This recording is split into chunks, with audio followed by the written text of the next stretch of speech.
Public Works Minister, the Honorable Philip Davis, announced just this week in the House of Assembly that the new Providence Road Improvement Project is substantially complete. Well, in addition to bringing that four-year project to a close, the government is also seeking to start another one. Minister Davis says the Big Pond Park Development Project is at the tendering stage, with 3 of the 5 pre-qualified contractors having already met with officials. This project is anticipated to start in April 2013 for a construction period of 6 months.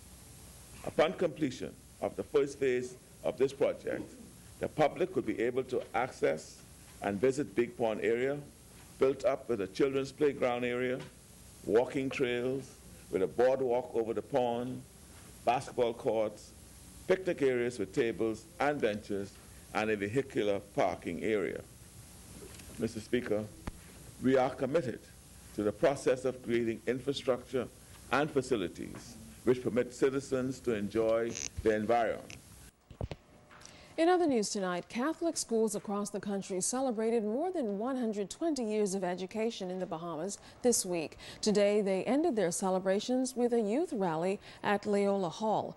Minister of Education Jerome Fitzgerald was at today's event. He spoke to the significance of Catholic education in this country.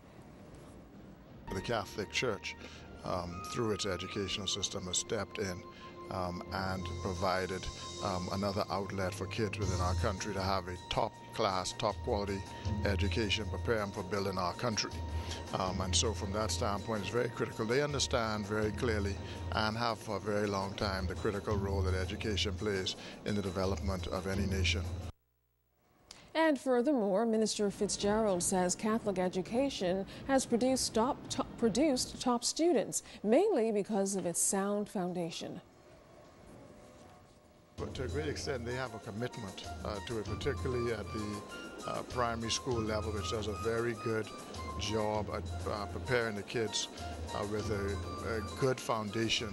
And that foundation, of course, you see the results of it as they move on to high schools. Aquinas, St. Augustine's, Catholic High in Grand Bahama, where you see consistently very, very good results coming in from BJCs and the BGCSE results. And in many years, the top students in the country are actually coming out of the Catholic school system. And so obviously that shows that the foundation is very sound for the education that they provide and that they continue to encourage persons to perform at a very high level.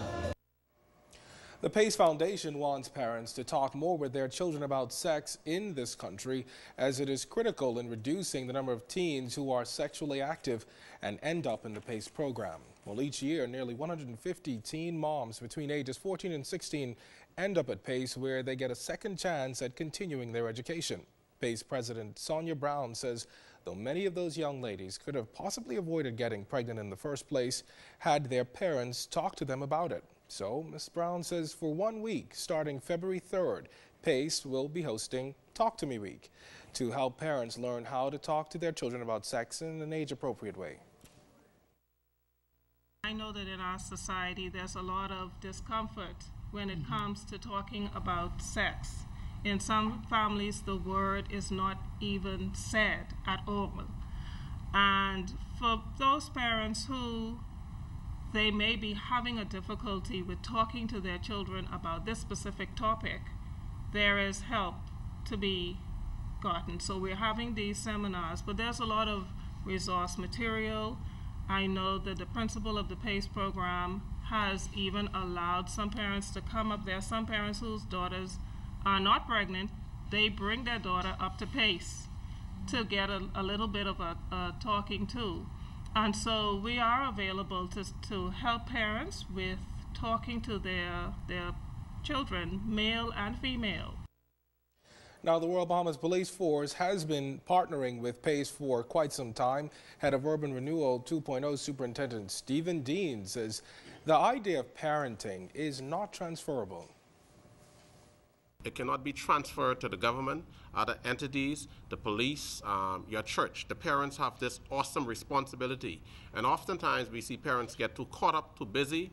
There's no conversation between them and the children. And we find this out sometimes when we interview the young people who are brought before us for various crimes. We find out that there's a disconnect between the children and their parents. And so we want to encourage this type of thing. We believe if they talk more, parents will be in a position to find out. They'll be able to nip if their children are getting into antisocial behavior at an early age before it happened. Oftentimes, parents are only shocked when we arrest their son for murder, for drugs, or for other crimes. That's the first time that they realize to take a look at their child. That's when they want to have the conversation. It's almost time. It is really too late. Bahamas Striping continuing in its bid to become the #1 striping firm in the country. On Thursday, the group striped sections of Carmichael Road where new employees showcased their new skills. Minister of National Security Dr. Bernard Nottage saw firsthand what goes into striping, the precision of it, before he himself had a go at the process. Bahamas Striping President Otario Mitchell says the company employee numbers continue to grow and they're hoping in the very near future to include constructing sidewalks and wheel stops.